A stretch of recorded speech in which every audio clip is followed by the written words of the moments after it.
So, hello, good day. So, ang pag-usapan natin ngayon is Module 1, which is Introduction to Differential Equation. Pag-usapan muna natin yung iba't ibang classification ng DE. So, ano nga ba yung differential equation? So, a differential equation or yung DE is an equation that contains an unknown function and one or more of its derivatives. So, ang DE are used to describe how a quantity changes with respect to another quantity.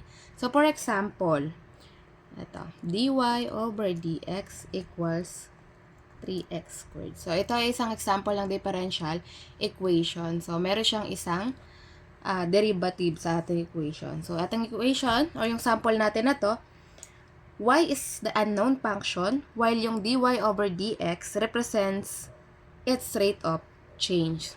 So, basta may pagbabago, or may mga pagbabago, or may rate of change, yan ay differential equation. So, bakit nga ba kailangan nating pag-aralan yung differential equation? So, marami sa paligid natin, or alam naman natin, ang walang walang constant sa mundo. So, change is the only constant. So, differential equation allow us to mathematically describe and predict yung mga changes na yon. So, example, magandang example nito, yung COVID. So, kung paano nga ba kumalat yung COVID. So, yung mga SRI, ginagamitan siya ng differential equation. Another example, sa mga higher years nyo, sa heat transfer, ginagamit din yung differential equation. So, yung temperature changes with time or yung position. So, next, kapag sa fluid mechanics naman, paano ba yung fluid velocity and pressure change? Sa mga mechanical system, yung vibration and motion of machine. Sa mga electrical circuits naman, so meron tayong BE or basic electrical engineering, yung changes in current and voltage. Sa motion naman, na sa mga susunod na topic natin, sa mga position, velocity, and acceleration, or yung sa motion problems natin, and yung population growth, na how population changes over time. So, yun ay mga application ng differential equation. So, balik tayo sa mga example ng differential equation.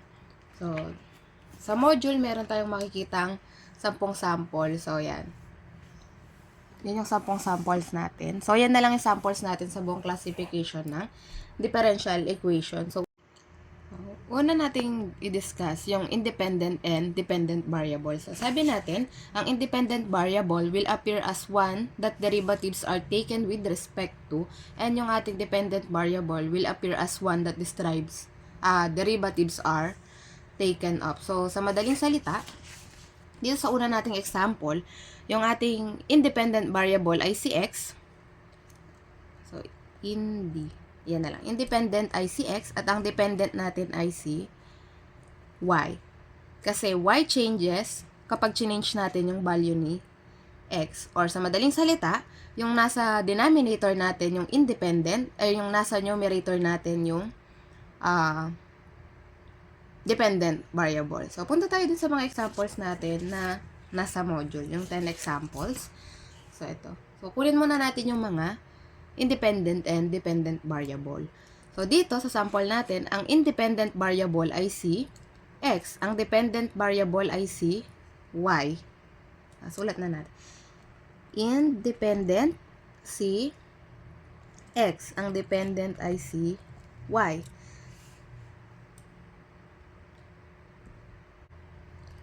Example number 2, ang ating independent ay si x pa din, kasi kung mapapansin natin dito, x dito sa ating first term, second term, x pa din yung nasa denominator. Ang ating dependent ay si y. Next, first term x, second term si x pa din, so ang ating independent ay x, at ang ating dependent ay si y pa din. Dito, kung makikita natin, x naman lahat ng nasa denominator, so ang independent ay si x, ang dependent ay si si y. Dito naman, ang independent natin Kung makikita natin sa first term, si y, sa second term, si x. So, meron tayong independent na y and x kasi dalawa sila. Y and x. So, pwede naman maging dalawa. So, ang dependent natin ay si C. So, ayan. Number 6. So, pareho naman yung independent nila, si x. Independent, x. Ang ating dependent ay y. Dito, so, isa lang naman yung ating derivatives. So, ang independent ay si x, ang dependent ay si y. So, pagdating dito, mahirap siyang makita kung sino kasi hindi siya naka-form na dy dx. So, ang pwede natin gawin, pwede nating i-divide ang buong equation by dx. So, pag dinivide natin or minultiply natin by 1 over dx, ang magiging equation, so, syempre, makakancel to. X squared plus y squared, so, cancel, plus 2xy, so, dy over dx equals 0. So, madali na nating makita kung sino si independent tsaka si dependent variable. So, independent ay si x at ng ating dependent ay si y. So, pwedeng maging ganito din. Pwede ko rin namang isipin, di ba, sa math or pwede nating gawin si y naman. So, pag minultiply naman natin yan by dy, for example, ang magiging sagot naman ay, so, x squared plus y squared multiply by 1 over dy. So, magiging dx over dy. Huwag natin kalimutan. Plus 2xy. Si dy naman ang makakancel. So, ibig sabihin, ang independent natin dito, si y, ang dependent natin ay si x. So, ibig sabihin, kapag ito yung equation natin, ang magiging sagot, ang independent natin ay si x or y, at ang dependent natin ay si x or y. Kasi kapag minultiply ko by 1 over dx, ang magiging independent ay si x. Ang magiging dependent ay si y. Kapag naman dy, pwede ko namang gawin yun, pareho. So, kaya ang magiging sagot ay ito. Independent ay x or y, ang dependent ay x or y. Depende kung saan ko siya i-multiply. Unlike dito, sabay silang nangyari. Ang independent natin ay y and x. Kung makikita nyo, wala naman akong ginawa, pero nandoon si y, nandoon si x. So, magkaiba si y and x, tsaka si y or x. Next example, sin d cube over d cube y over dx cube. So, ang independent natin dyan ay x. Pareho namang x. At ang dependent natin ay si y. So, yun. Nagets naman ang independent. So, pag nag-meet tayo, pag may question, i-ask nyo na lang. So, punta naman tayo sa kinds of differential equation. So, meron tayong dalawa. Meron tayong tinatawag na ordinary differential equation and the partial differential equation. So, ordinary differential equation is a D containing one or more functions of one independent variable. So, ayun na yung clue. One independent variable and has derivatives of those function. So, kapag may one independent, dapat may one ka na derivative ng function na yon. Kapag naman partial, is a D that involves two or more independent variable. Two or more independent variable or unknown function dependent on those variable and a partial derivatives of unknown function. So, nandun na yung clue. Kapag ordinary, dapat isa lang yung independent variable. At kapag partial differential equation, two or more. So, nandun na yung madali. Isa pa, kapag partial differential equation, syempre, merong partial derivatives na symbol. Example. Ito sa example natin. So, dito. So, example number 1, huwag ko nang takpan yung independent and dependent. So, sabi natin, kapag isa lang ang independent, siya ay ordinary. Kapag two or more, partial. So, isa lang. Independent niya, isa lang. So, yan ay ODE or ordinary differential equation. Number 2, tingnan natin. So, kung makikita natin, isa lang ulit yung kanyang independent variable. So, siya ay ordinary differential equation. Number 3, isa lang ulit yung independent. So, ibig sabihin siya ay ordinary differential equation. Next, number 4. So, kung makita natin, isa lang din yung kanyang independent variable. So, siya isang ordinary differential equation. Number 5.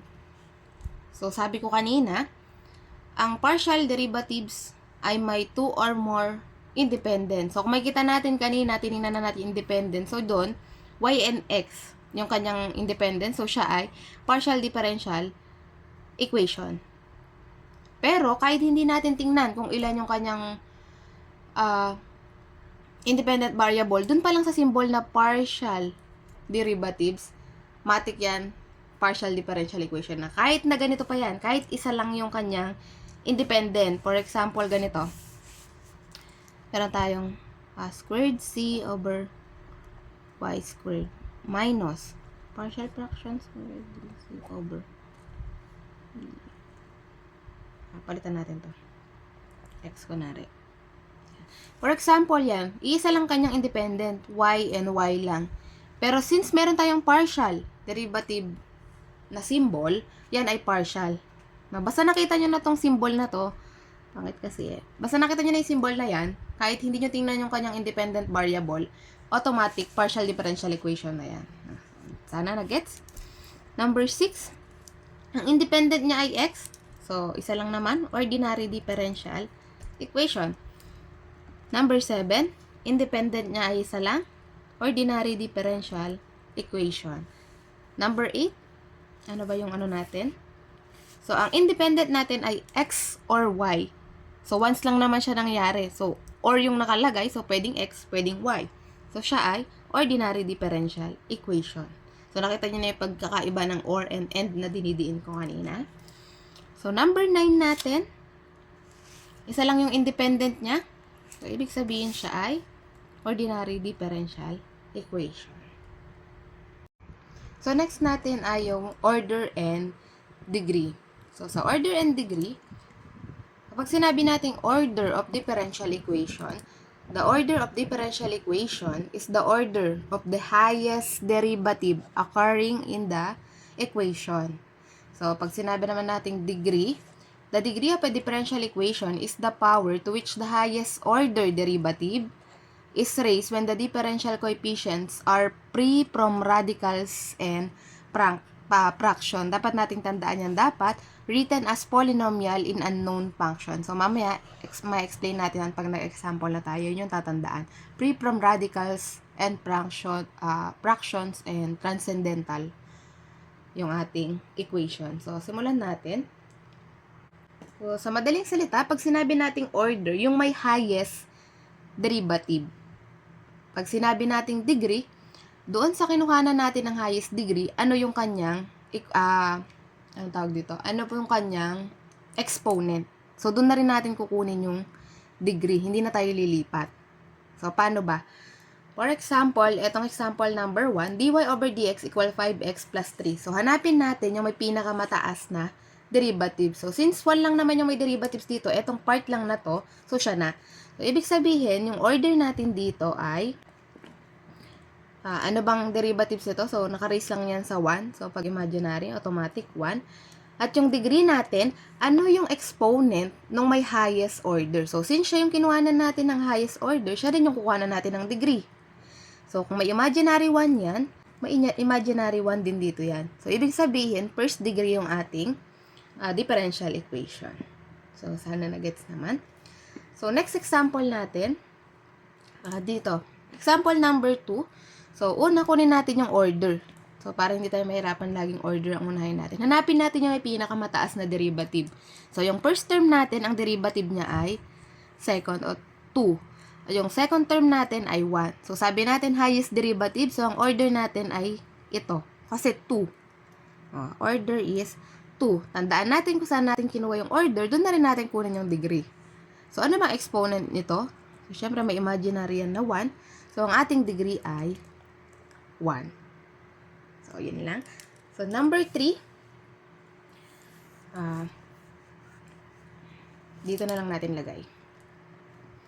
So, first term, ang order niya or ang exponent ng or ang highest derivative natin ay 3. Ang second naman ay 4. So, wala naman ng iba. So, ang mataas sa 4 at 3 ay 4. So, ang ating order ay 4. Ang degree natin, kunin din natin dito. So, since naka-raise ang ating derivative sa 2, ang degree niya ay 2 or second degree. Kahit 3 pa to tas 4, dito pa rin natin kukunin. Kasi highest exponent ng may highest derivative. So, next. Yan, may tatlo tayong derivative. So, check natin isa-isa. Ito, 3 yung kanyang derivative. Ito, 5. Ito, 1. Na? Ibig sabihin, baka malito kayo. Dito na lang natin ilagay.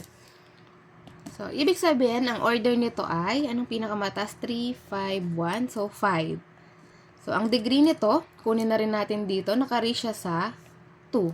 So, 2 ang degree. Next example, itong symbol na to, kung familiar kayo, ang ibig sabihin niyan ay partial derivatives. Okay? So, tingnan natin. So, parehas naman silang 2. So, ibig sabihin, ang order natin ay 2. Wala naman tayong mahirap doon. So, degree. So, sabi natin sa degree kanina, sabi ko, free from radicals and fraction, transcendental. And yung sinabi ko na, ang tawag dito, written in polynomial. Dapat nasusulat siya as polynomial function. So, ang ibig sabihin kasi nitong symbol na to, symbol siya, hindi siya polynomial function. Ang ibig sabihin lang niyan, dalawang beses natin siyang i-derivative. So, hindi siya, can't be written siya into polynomial. So, ibig sabihin, no degree siya. Kasi, hindi niya sinunod yung polynomial function. No? So, pupunta tayo ngayon sa verifying solution muna. So, yan. So, next example. So, order degree. So, tingnan natin yung mga derivative. So, ito, second derivative. Ito, first derivative. So, ang order natin ay 2. Ang degree natin, so, since ito yung pinakamataas na derivative, so, may 1 yan dyan. So, ang degree niya ay 1. So, yun, malinaw naman. Pero kung naging ganito yung itsura niya, e raised to dx over dy, dy dx. I-write natin para mas maintindihan nyo. Baka sabihin niya magulo. d squared y over dx squared plus 2 dy dx equals 1. And kung ganyan naman, so kung makikita natin, ang order ng ating derivatives, ang pinakamataas ay 2. Pero pag ang degree natin dyan, no degree. Bakit? Kasi, para makuha natin yung degree, dapat hindi siya nasa loob ng isang transcendental function, ng logarithmic function, ng exponential function. Kung makikita natin dito, nasa exponential siya, and nasa loob siya ng isang exponential function.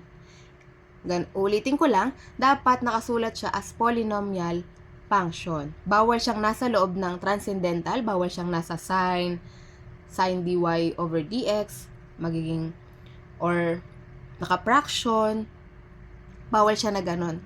Kaya tingnan natin mabuti kung paano naka-derivative. So, pag ganito yung itsura niya, no degree.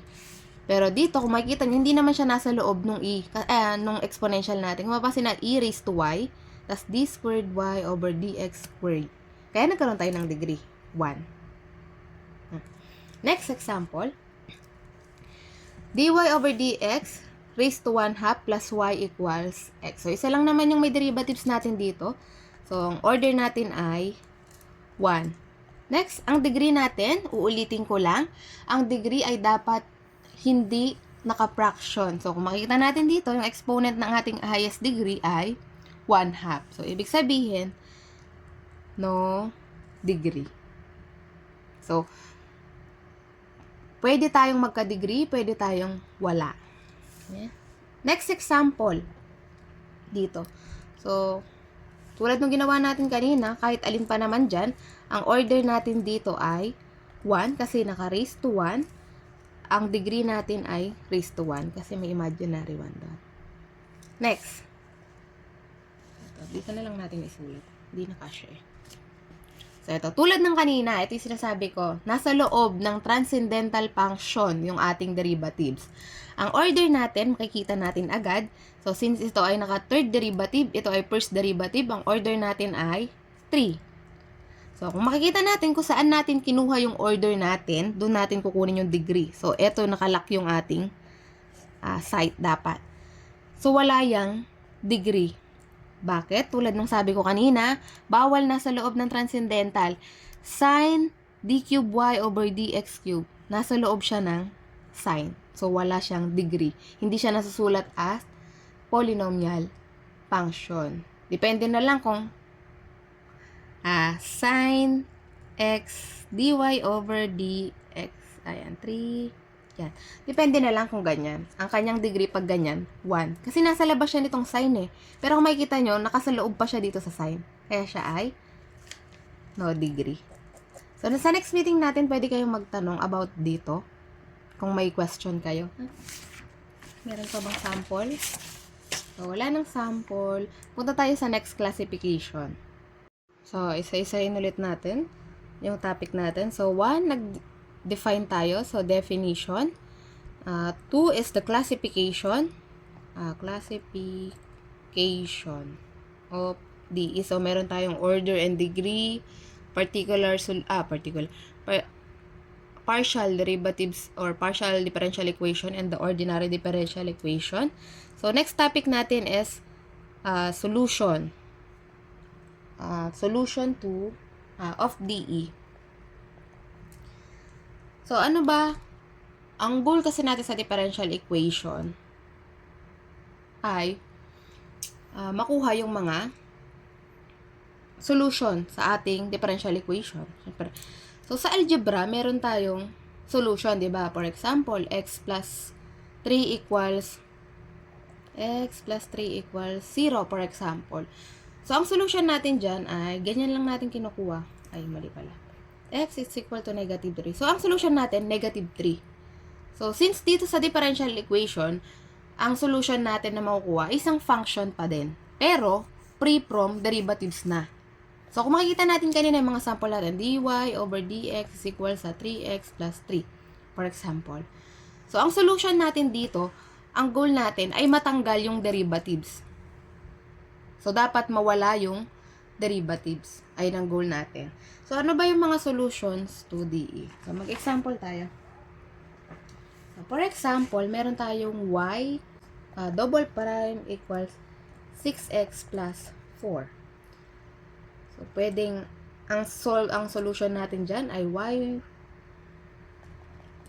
x cubed plus 2x squared.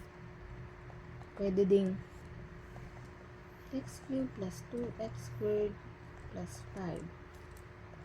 So, pwede ding x cubed plus 2x plus ax. Y x cubed, plus 2x cubed plus ax plus b. So, yan. So, kung mapapansin natin, lahat to, solution siya dito. So, di ba sa algebra, pwede din, kapag tayo nag-solve, pwedeng yung isa, positive 0, positive 0, wala palang gano'n. So, ang isa ay negative 3, yung isa positive 3, pareho silang solution. So, dito sa ating differential equation, gano'n din. Pwedeng isa lang yung ating equation, tas marami siyang solution. So, kung makikita natin, so, paano yan? So, yung pwedeng x cubed plus 2x squared, solution siya dito. Pwede ding x cubed plus 2x squared plus 5, pwede din siya maging solution dito. Ito din, x cubed plus 2x squared plus ax, pwede rin siyang solution dito. And x cubed plus 2x squared plus ax plus b, solution din siya dito. So, paano ba? So, pakita natin. So, kapag differential equation, so, ang goal natin matanggal yung ating derivatives. So, para matanggal yan, kailangan nating mag-integrate. So, ibig sabihin, dalawang beses, or y double prime, dalawang beses, second derivative. So, ibig sabihin, dalawang beses tayo nag-derivative dito, kailangan nating tanggalin yan. So, syempre, magpa-first tayo. So, integrate natin yan. So, ang integrate na nito, or integral ng y double prime ay y equals, anong integral ng 6x? So, 6. So, meron tayong 1 dito, plus 1, x squared over 2. Anong integral nito? So, 4, ang constant niyan. So, plus 4x. So, sabi nga natin, double prime. So, kailangan niya pa ng isa. Integrate ulit natin sila.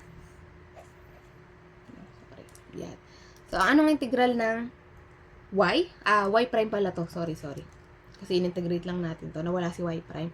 So, ang integrate nito, y na lang. So, equals. Anong integral ng 6x cubed? So, pinahirapan natin sarili natin. Pwede na pala to. Sorry. I-rewrite ko lang.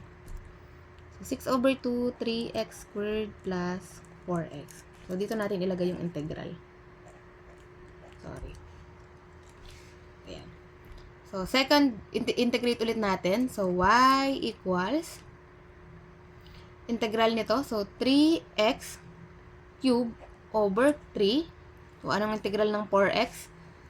4x squared over 2.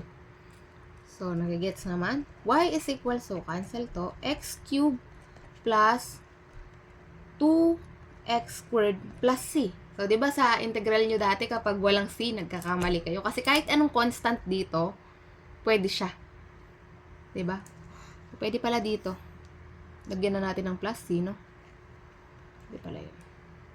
Pero dahil di pa tayo tapos, hindi ko na nilagyan kanina. So, eto siya. So, kung makikita natin, kasi dito sa first solution natin, x cubed plus 2x squared, yung c dito, inano natin 0. Kaya pwede kahit wala na siya. So, solution pa din siya. Dito naman, x cubed plus 2x squared plus 5.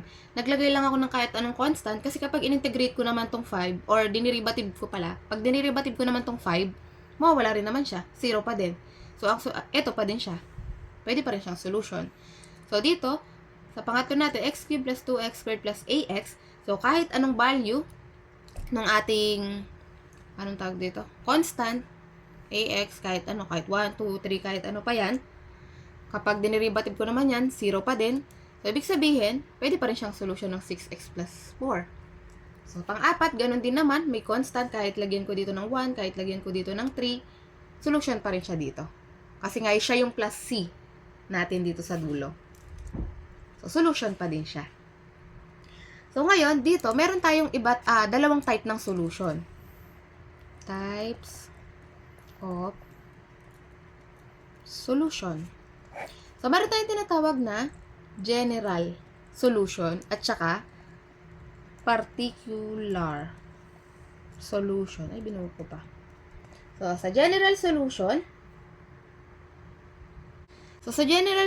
natin, ito yung solution na containing the number of arbitrary constant equal to the order of the DE. For example, meron daw tayong arbitrary constant. Diba, ang arbitrary constant natin ay yung C. Diba, kapag nagsosolusyon dito, ito yung arbitrary constant natin, C. So, ibig sabihin, dapat daw, kung y double prime to, dalawa yung ating C. Dalawa yung arbitrary constant. Kasi nga, kung mapapansin nyo kanina, dapat may plus C na tayo dito sa unang derivative. Tapos, nagpangalawang derivative tayo, syempre, may pangalawang constant. So, ang general solution ay may arbitrary equal to the order of the DE. No? Ang particular solution naman is a solution obtained from the general solution. So, galing siya dito sa general solution by giving particular values to the arbitrary constant. So, kapag gano'n naman, kapag particular solution, wala na yung plus C natin. Kasi sinosolve na natin siya. For example, sabi ko, kunin natin yung particular solution when x, so 1x is equals to 3 and y is equal to 4. Nagbibigay na ako ng condition. Kaya siya particular. Kaya nga sabi natin kanina, obtain siya sa general solution by giving particular values. No? Meron na tayong mga condition para makuha. So, ang difference nila, ang general solution, huminto ka na sa plus C. Ngayon, yung plus C na yon, bibigyan natin siya, or isosolve natin siya. No? So, for example, dito sa apat nating solution kanina. So, ito, ito ay particular solution. Kasi wala na siyang arbitrary constant. Na-solve na yung arbitrary constants. Kung saan 0 yung arbitrary natin. So, dito naman, particular solution din siya. Bakit? Wala na siyang C or wala na siyang arbitrary constant. Naka 5 na. Parang may binigay na certain or nagbigay na tayo ng value. Kaya na-solve yung C. Next dito, ito ay example ng general solution. Bakit? Kasi yung AX, isa pa rin siyang arbitrary constant. O yung iba, binibigay C. O, diba? Siya yung C. Wala siyang value. Hindi pa natin alam. Unknown pa yung value ng C. Itong last solution natin, isa rin siyang general solution. Bakit? Kasi meron siyang AX, so hindi pa rin natin alam kung ano yung value niya at yung B. O sa mga nakaraang discussion nyo sa integral, siya yung C1, ito yung C2. Dalawa yung arbitrary constant. So ngayon, alam na natin yung pagkakaiba ng particular at general solution. So last topic natin for module 1 is verifying the solution. So, ngayon, meron tayong sagot or yung solution natin sa differential equation. Yan, patutunayan lang natin na siya nga ay solution sa ating equation. So, verify that y of x equals x raised to negative 3 over 2 is a solution to the differential equation 4x squared y double prime plus 12xy y prime plus 3y equals 0. Ibe-verify natin na ito ay solution dito. So, first step, tingnan muna natin kung ano yung highest derivative ng ating differential equation. So, kung nakikita natin, 2. So, need nating dalawang beses i-derivative etong solution natin. Siyempre, y is equal to x negative 3 halves. So, first derivative, so y prime, so ang first derivative nito ay y prime equals negative 3 halves x. Anong derivative nito? Negative 3 halves plus, minus 1 or minus 2 over 2. Diba? So, simplify lang natin. Equals negative 3 halves x. Negative 3 minus negative 2 is negative 5 halves. So, meron na tayong y single prime or y prime. So, ang sabi ko nga kanina, dapat dalawang beses. So, kunin natin yung second derivative. Y double prime is equals to negative 3 halves. Ibaba ulit natin to. Negative 5 over 2 x. Negative 5 halves minus 2 over 2. So, simplify lang natin. Y double prime is equal sa negative 3 multiplied by negative 5 is positive 15 over 4. X. Negative 5, negative 2, negative 7 over 2. So, meron tayong y double prime. Substitute natin yung mga nakuha natin sa differential equation. So, rewrite ko lang para hindi tayo malito. 4x squared y double prime plus 12xy single prime plus 3y equals 0. So, substitute 4x squared. Itong y double prime ay ito. Multiply by 15 over 4x raised to negative 7 over 2 plus 12x, yung y single prime, asan yun? Negative 3 over 2 x raised to negative 5 over 2 plus, asan na tayo? 3y. Yung y natin is x negative 3 over 2. So, kung nabibilisan ka, pwede nyo i-pause yung video. No? So, gamitan natin ng red ball pen para hindi tayo mahirapang mag-simplify. So, 4 multiply by 15 over 4 ay 15. So, meron tayong 15. So, may tayong natirang x squared. Tas multiply by x negative 7 over 2. So, ito, naging ito na lang. Mamaya na natin i-simplify. Plus, yung 12 over 2 ay 6. So, magiging 6 yan. Multiply by negative 3. lagyan na lang natin negative 18. May x to. So, x multiply by x negative 5 over 2. So, ito, naging ito. Plus 3x negative 3 over 2. So, simplify natin isa-isa para hindi masyadong nakakalito. So, meron tayong 15. X squared multiply by x raised to negative 7 over 2. So, ang rule natin, kapag nag-multiply tayo ng exponent, nagiging plus. So, magiging x. Dapat pareho. So, magiging 4 over 2. So, 2 pa rin to. Ito pa rin ito. Pinagparehas ko lang sila ng numerator. So, wag ko nang isulat tong x. Idiretso ko na. Minus plus negative 7. Para mas maintindihan nyo. Sige, hindi na. Plus negative 7 over 2. Yan. So, pares lang sila ng denominator. Plus. Hindi na pala siya plus. Plus tsaka minus. So, negative 18. So, yung x dito, since 2, may 1 to dito, gawin na natin parehas ng numerator. Magiging 2 over 2. Plus negative 5 over 2. So, ito, yung mga exponent nila, kinuha ko lang. Kasi same lang naman sila ng variable, no? Plus 3x negative 3 over 2. So, simplify na natin. 15x, 4, plus negative 7 is negative 3 halves. Minus 18, 2 plus negative 5 is x raised to negative 3 halves. Pwede nyong i-pause kapag hindi nyo naiintindihan, no?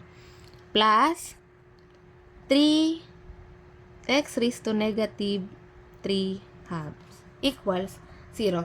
Kung mapapansin natin, pare-pares na sila ng exponent. So, ang rule natin, kapag nag-a-add and minus tayo ng mga variables, kung parehas na naman sila ng variables, so pare-pares na x, parehas sila ng exponent, pwede na yung mag-proceed dun sa ating operation. So, pwedeng yung positive 15x, negative 3 halves, minus 18x raised to negative 3 halves is negative 3x raised to negative 3 halves.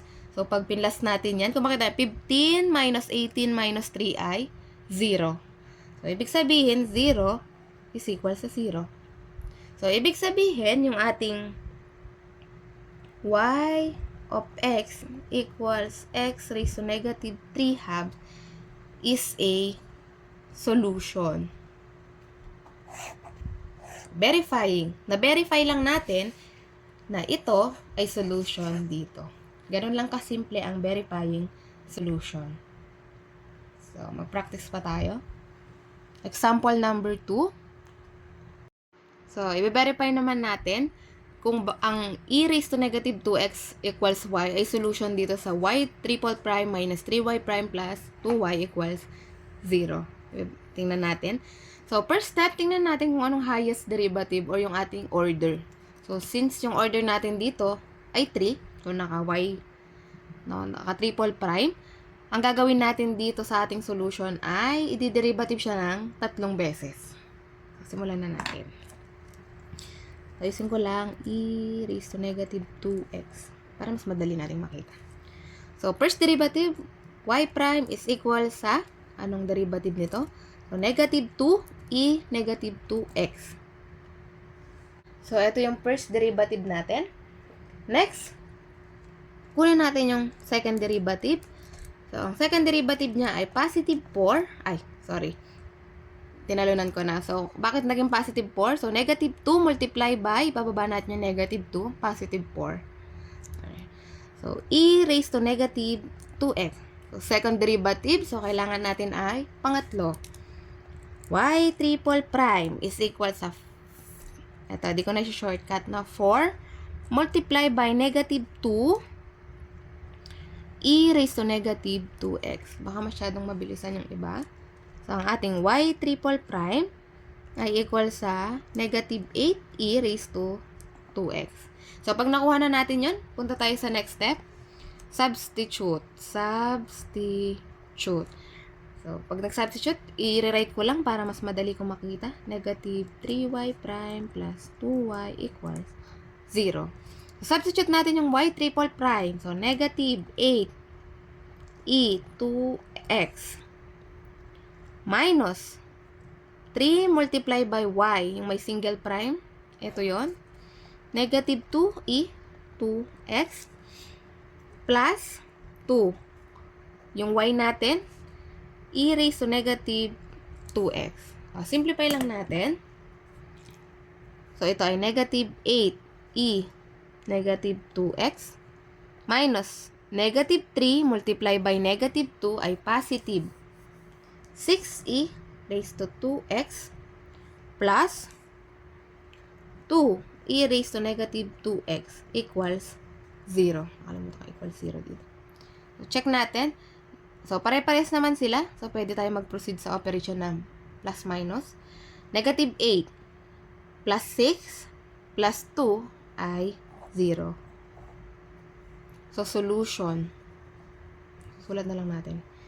E 2x equals y is a solution. So, hindi ko na sinasulat na isa solution to y triple prime para mas mapaikli. So, na-prove ko na solution. So, proving lang tayo. Verifying. So, proceed tayo sa last example.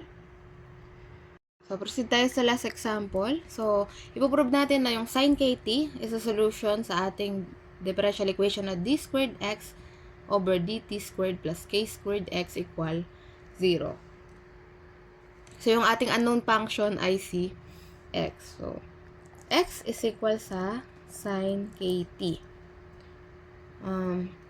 Check natin kung ilang derivatives ang gagawin natin. So, second derivative. Dalawang beses natin i-derivative si sin kt.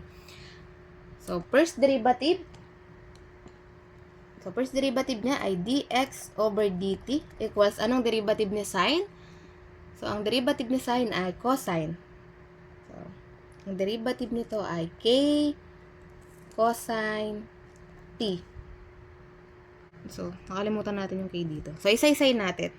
So, paano nangyari yun? So, di ba pag nagde-derivative tayo ng ganyan, so, try go.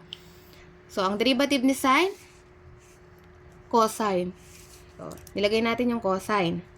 Red ball pen. Ilagay natin yung cosine, tapos kukunin natin yung derivative ng ating function sa loob. Ang derivative ng kt, syempre, yung k yung ating constant dyan. So, kukopyain lang natin, ilalabas natin. So, ang derivative ng kt ay k. So, k cosine kt. Next, nakuha natin yung first derivative. Magsa-second derivative tayo. So, d squared x over dt squared is equal sa. So, meron tayong k, yung constant, itabi na natin. So, anong derivative ni cosine? So, siya ay negative sine. Copy natin. Negative sine kt. Anong derivative ng nasa loob? K. So, simplify lang natin. So, ang d squared x over dt squared is equal sa k multiply by k squared. Multiply by sa negative sign. So, lagay na lang natin dito yung negative. So, k squared sin kt. So, ito na yung second derivative. Ang next step ay substitute. So, substitute natin. Copyain lang natin d squared x over dt squared plus k squared x is equal sa 0. So, substitute. Ito, equal siya saan? Ito. Negative k squared sin kt plus k squared multiply by x sin kt equal 0. Oh, yun. Mapapansin natin, negative k squared sin kt plus k squared sin kt. So, positive siya ka minus siya. So, ibig sabihin, 0 equal 0. So, sin kt is a solution to DE. Ayan. Ganun lang kasimple. So, next natin, ay mag-meet tayo para sa mga question, then activity. Or kung mag-aano ulit, discussion ulit.